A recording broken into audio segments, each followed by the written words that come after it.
Hey everybody, today I want to do a lesson about the interval of a minor second. You can take something that sounds like this and then make it into something that sounds like this. Let's talk about it right now.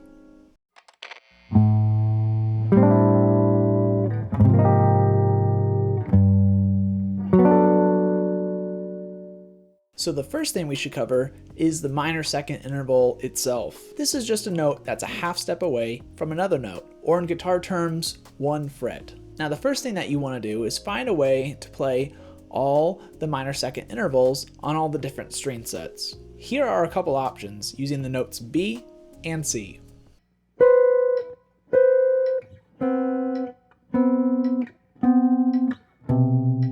So once we have a couple options on how to play our minor second interval across the neck, the next thing we're going to do is put a bass note under it.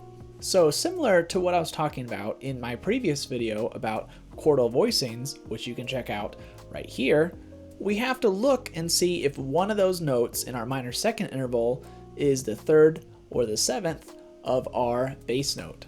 So for example, let's put A in the bass. Now we have A, C, and then B. So this could be an A minor 9 chord since the root is A and we have the third C as well as the ninth in our voicing. Now we can add other notes from that chord with our extra finger. Here are a couple options.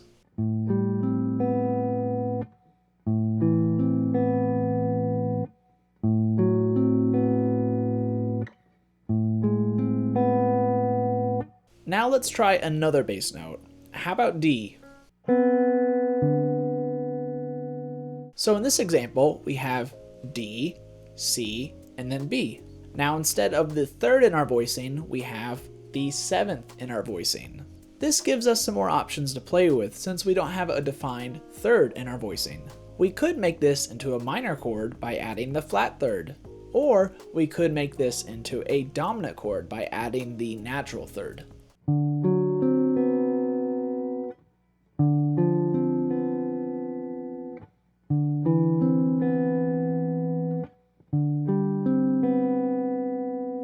Try to experiment with different minor second intervals other than just B and C, and different bass notes other than just A and D.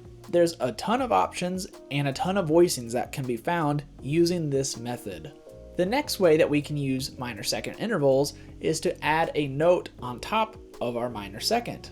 So again, much like my chordal voicings video, what we're going to do is we're going to have an interval structure being our minor second and the note on top of it, and then we're going to move it through a key or mode.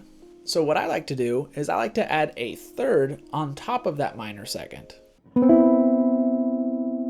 Then we move this group of notes through our key or mode. For this lesson, let's use C major. Each note of this voicing will move to the next note of the key.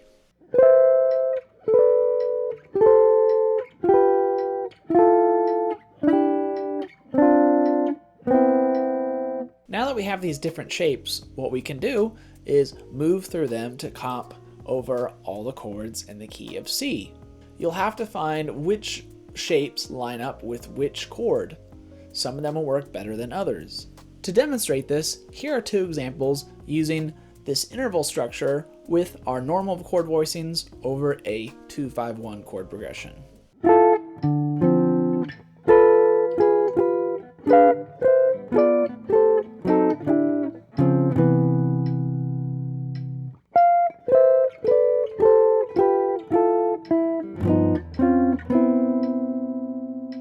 We can also use this technique to harmonize melodies.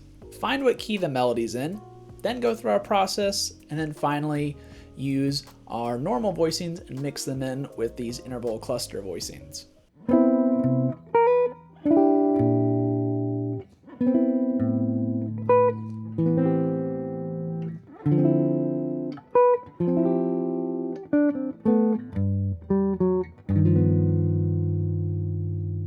The last way that we can use minor seconds kind of goes along with what I was talking about with harmonizing melodies, but this time we're going to be putting accents on language. Minor seconds are a great way to add accents or emphasis to certain parts of jazz language. Let's take this line. Now we ask ourselves, where is a good spot that we can emphasize, or where does the line pull to? I think the line pulls to the notes B and F, so let's add our minor seconds on those notes. Now on this F and E over this G7, we can make the pull to 1 stronger if we want to. Let's change the E to an E flat so it has a sharp 5 dominant sound which pulls to 1.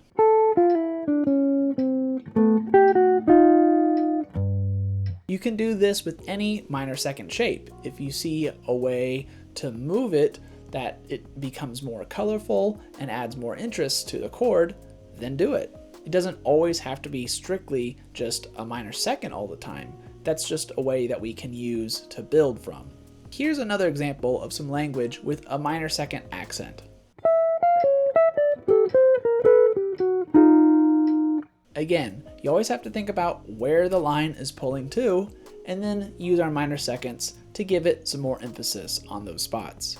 I want this lesson to be an introduction about how you can take the interval of a minor second and use it in some nice and beautiful ways. If you'd like to see some more ways to use the interval of a minor second, make sure and tell me in the comment section below. Guitarists like Peter Bernstein have taken this approach and really expanded it to its full potential.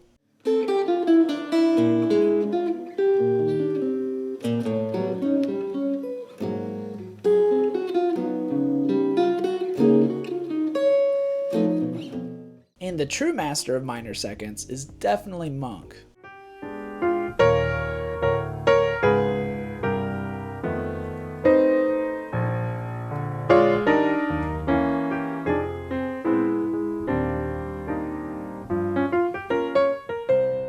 Make sure and check both these artists out if you're looking for some more examples about how to use the minor second concept. Thank you guys so much for watching this lesson about how to use minor seconds in a beautiful way. If you like what you're seeing, make sure to hit that like and subscribe button. And as always, remember to always keep swinging.